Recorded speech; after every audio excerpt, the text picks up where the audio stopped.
दोस्तों, हमने हमारे एक पुराने वीडियो में आपको भारत के जांबाज जासूस रविंदर कौशक के बारे में बताया था, जिसने अपने देश के लिए अपनी जान तक कुर्बान कर दी।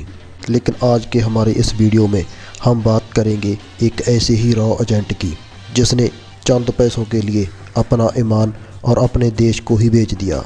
आइए जानते हैं इस गद्दार एजेंट की पूरी कहानी।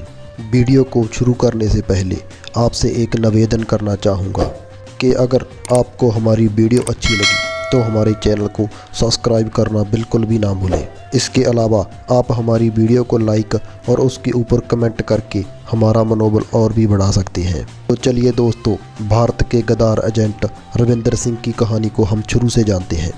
दरअसल ये बात है 2003 की, जब अमेरिका और इराक के बीच रिश्ते बहुत बिगड़ चुके थे। अमेरिका को यह शक था कि इराक के पास कुछ बायोलॉजिकल केमिकल वेपन्स हैं, जिसका इस्तेमाल वो अमेरिका के ऊपर कभी भी कर सकता है। इसीलिए इराक के ऊपर हमला करने से पहले अमेरिका इराक के बारे में पूरी जानकारी पुख्ता करना चाहता था।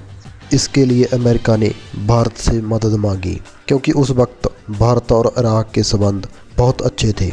भारतीय खुफिया एजेंसी रॉ के काफ़ी एजेंट उस वक्त इराक में काम कर रहे थे। उन्हीं भारतीय एजेंटों में से एक था रविंदर सिंह। रविंदर सिंह एक भारतीय रिटायर्ड आर्मी ऑफिसर था और रॉ के सीनियर ऑफिसर्स में से एक था। इराक में ही रविंदर सिंह की मुलाकात अमेरिका की खुफिया एजेंसी CIA के एक ऑफिसर से हुई। इसके बाद दोनों के बीच इराक की खुफिया जानकारी अमेरिका को देने के लिए डील भी हुई। रविंदर सिंह ने अपना काम बाखूबी निभाया। उसने इराक से जुड़ी बहुत सी जानकारी अमेरिका को दी। इसके बाद जब रविंदर सिंह भारत रॉ के हेडक्वार्टर में आया तो उसका व्यवहार बहुत बदला बदला सा लग रहा था। वो रॉ और IB के उन कामों में भी दिलचस्पी लेने लगा जिस कामों से उनका कोई लेना देना नहीं था। एक बार रविंदर सिंह को रॉ की साइंस एंड टेक्नोलॉजी डिपार्टमेंट में कुछ डॉक्यूमेंट्स की फ़ोटोकॉपी करते पाया गया। इसके बाद रविंदर सिंह के साथी एजेंट्स को रविंदर सिंह के ऊपर शक होने लगा। उन्होंने इस बात की जानकारी रॉ के काउंटर इंटेलिजेंस विंग को दी। काउंटर इंटेलिजेंस विंग का काम होता है रॉ के एजेंट्स के ऊपर निगरानी रखना। उन्होंने देखना होता है कि कोई भारतीय एजेंट भारत की खुफिया जानकारी किसी दूसरे देश को मुहैया तो नहीं करवा रहा। इसके बाद उन्होंने रविंदर सिंह के ऊपर कड़ी निगरानी रखना शुरू कर दिया। रविंदर सिंह के ऑफिस में हिडन कैमरास लगाए गए। उनकी सभी फ़ोन कॉल्स रिकॉर्ड होने लगी। इसके अलावा उनकी गाड़ी में भी हिडन माइक लगाए गए।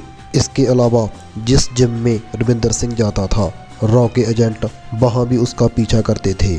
इसी तरह रविंदर सिंह की जासूसी करते करते रॉ के अधिकारियों ने एक बार बहुत बड़ी गलती कर दी। उन्होंने रविंदर सिंह के ऑफिस में काम करने वाले एक क्लर्क से रविंदर सिंह के बारे में पूछताछ करना शुरू कर दिया। जब इस बात की जानकारी रविंदर सिंह को लगी तो उसे पता चल गया कि उसका भांडा फूट चुका है। अब वो पूरी तरह से रॉ की निगरानी में है। रविंदर सिंह ने ज़्यादा समय ना गंवाते हुए भारत छोड़ने का निर्णय किया और इस काम में CIA ने उनकी बाखूबी मदद भी की। इसी तरह एक दिन रविंदर सिंह अपनी पत्नी परमिंदर कौर के साथ भारत से नेपाल चला गया, जहां पर CIA के ऑफिसर्स ने उनके जाली पासपोर्ट तैयार रखे थे। इन जाली पासपोर्ट्स में रविंदर सिंह का नाम राजेंद्र प्रसाद शर्मा और दीप शर्मा था। 4 मई 2004 को भारत का जय गद्दार एजेंट काठमांडू से वाशिंगटन की फ़्लाइट से अमेरिका चला गया। उसके बाद आज तक रविंदर सिंह को किसी ने नहीं देखा। दोस्तों, एक तरफ तो रविंदर कौशक है जिसने अपनी जान तक दे दी, लेकिन अपने देश का कोई भी राज नहीं खोला, और दूसरी तरफ रविंदर सिंह है जिसने चंद पैसों के लिए भारत की सभी जानकारी दूसरे देशों में दी और आज भी वो अमेरिका में आज़ाद घूम रहा है। तो दोस्तों, ये थी भारत के गद्दार एजेंट रविंदर सिंह की पूरी कहानी। हमें उम्मीद है कि हमारे द्वारा दी जाने वाली सभी जानकारी आपको ज़रूर पसंद आती होगी। अपना कीमती समय देने के लिए आपका बहुत बहुत धन्यवाद।